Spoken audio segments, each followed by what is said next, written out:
Monsieur le ministre, je ne sais pas ce que vous avez fait ce matin. En tout cas, moi, j'étais dans les rues à Bruxelles.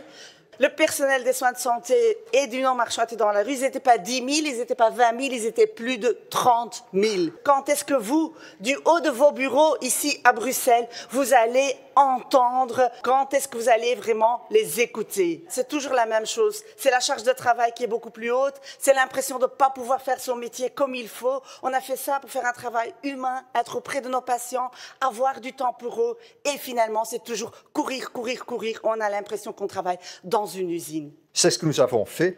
Vous savez que nous avons notamment mené une vaste réforme de la profession infirmière afin de la rendre plus attrayante.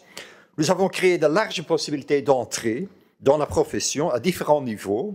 Nous avons créé des possibilités de progression pendant la carrière, des possibilités aussi de coopération plus intéressantes en valorisant tous les talents, toutes les compétences qui sont là.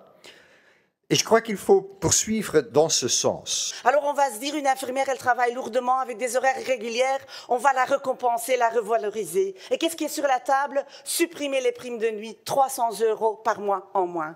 On se dit, toutes ces femmes qui travaillent dans le non-marchand, dans les crèches, etc., qui veulent prendre la pension à un certain moment, on va leur apporter une pension digne? Non.